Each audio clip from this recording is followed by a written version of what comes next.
कंधे गिरे ही जा रहे हैं, गिरे ही जा रहे हैं, गिरे ही जा रहे हैं। अबे क्या शोले के ठाकुर बन गए हो क्या तुम?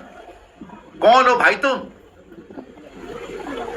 इतनी बुरी तरह तुम्हें घर पे आके उन्होंने लिटरली पेल दिया।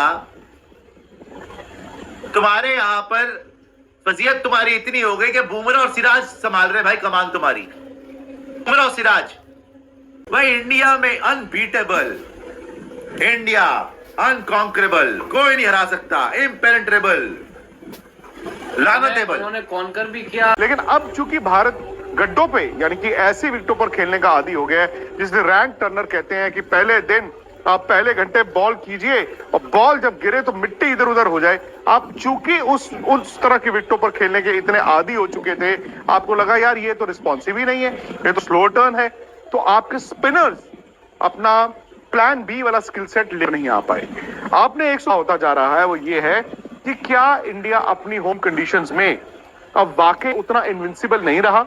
हम हमेशा घर में शेर थे। अब तो भारत के आंकड़े आपको ये भी बताते हैं कि आप अगर गड्ढा बना देते हैं, जो कि बड़ा आसान है, विशाखापट्टनम में आप देखेंगे इंडिया के स्पिनर्स, इंडिया की मैनेजमेंट ये चाहेगी ही चाहेगी कि आप टर्निंग ट्रैक बना दो, विकेट ड्राइव छोड़ दो, लाल मट्टी होगी, बॉल ऊपर नीचे रहने दीजिए, कोई बात नहीं, मैच 2.5 दिन में खत्म होना चाहिए।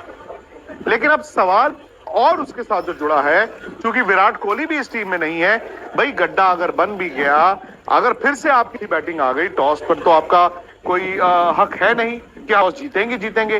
अगर बाहर भी आपकी चौथी बैटिंग आ गई, आज हार्टली जैसे स्पिनर ने भी 7 विकेटें दी, तो क्या आप उस दबाव को हैंडल कर पाएंगे? क्या भारत के इस बैटिंग ऑर्डर में स्पिन के खिलाफ वो स्किल सेट है? अब में स्पिन के खिलाफ वो स्किल सेट है? अब ये भारत के लिए ना चक्रव्यूह बन गया है। आप तो चाहते हैं कि आपके स्पिनर्स के लिए टर्निंग ट्रैक बने, ऐसा गड्ढा बने, लेकिन आप ये अब सोच के भी डरेंगे कि क्या भारत के बैट्समैन, स्पेशली विराट कोहली के ना होने पर, क्या उनमें वो काबिलियत है कि गड्ढा बना के आप इंग्लैंड के गेंदबाजों को एक मौका दे दे, तो क्या वहां पर रन्स बन जाएंगे? आज क्योंकि जैसे ही आपने इतने रन से खा लिए, इतने रन उनके लोअर ऑर्डर से खा लिए कि 102 ओवरों में 420 रन, 190 रन की लीड को नेगेट करके भी आपको 231 का टारगेट आ।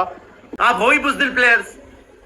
आपको कहां 10 साल में ट्रॉफी दिखी? आपको कहां 1-2 चीजें बची थी? बायलैटरल तुम हारना शुरू कर देना, इंडिया में टेस्ट मैच तुम हारना शुरू कर देना, पेनिट्रेट भी किया, सब कुछ कर दिया उन्होंने। मार मार के तुम्हारा भरता बना दिया, मार मार के तुम्हारे में भूसा भर दिया, ओली पोप ने रिवर्स स्वीप मार मार के तबाह बर्बाद कर दिया। वो हार्टली आया, अपना एक बार बैटिंग कार्ड दिखा दे रॉबिन। एक एक करके सबकी बात करते हैं हमारे महान प्लेयरों की। अच्छा ये टेस्ट मैच तुम जीते हुए थे, हार गए, अब ये सीरीज बचा लोगे? सीरीज बचा लोगे आप? विराट कोहली की तो जरूरत नहीं थी, चलो विराट की तो बात भी नहीं करते, कौन सा विराट होता तो जिता देता, है ना?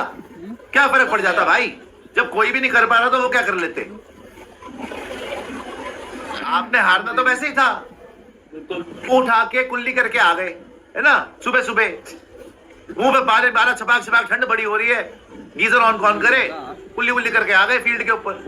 वो आए मैं पूरी तैयारी करके ड्राई क्लीन करवा के कपड़े अपने, है ना? आपके वहां बेन स्टोक्स बार बार बोले जा रहा है कि कोई बात नहीं भाई, इंडिया में जीतना मुश्किल है, हम एक टेस्ट मैच भी जीत गए, तुम्हारे लिए बड़ी बात है। ये अपने नए नए हेयर स्टाइल, ये यहाँ से जीरो कट, यूं ये पोज, ये अरे बाप की सरकार है ना, डोमेस्टिक हम खेलेंगे नहीं, गड्ढे बनाएंगे। क्या लगता है आईपीएल खेलो? अरे भैया कौन सा रणजी ट्रॉफी खेलता है? कौन सा रणजी ट्रॉफी खेलता है इनका? इनमें से कौन सा रणजी ट्रॉफी? इनमें से बता दो कोई रणजी ट्रॉफी खेल के आया हो? शेर भी नहीं किया था रणजी ट्रॉफी खेलने। इनमें से कोई नहीं है जो खेलता हो रणजी ट्रॉफी। आपके प्रैक्टिस कहाँ से होगी? आईपीएल से। आईपीएल से हो रही है प्रैक्टिस, और कहाँ? आईपीएल से होती है प्रैक्टिस। रणजी खेलने वाले वहाँ इंडिया में लगे थे हुए हैं। जो रणजी ट्रॉफी खेलने वाले आपके अच्छे प्लेयर्स हैं, उन्हें तुम बाहर कर देते हो। वो इंडिया में खेल रहे हैं ना भाई, वो इंडिया में खेल रहे हैं। मुझे लग रहा है इंडिया ए वही है, ये इंडिया बी है भाई। हाँ ये इंडिया बी है भाई, हाँ ये इंडिया बी बन चुकी है हमारी। वो तो कम से कम इंडिया वाले जीत भी गए, हमारे वाले ने तो नाकी कटवा दी। कह रहे हो आईपीएल के प्लेयर्स खिलाफ भाई, मैं लगातार इसलिए कह रहा था कि सरफराज पाटीदारी ने मौका दे दो, क्योंकि ये घमंडी है। ये सारे के सारे हमारे आधे प्लेयर घमंड में चूर है, आईपीएल खेलना है बस।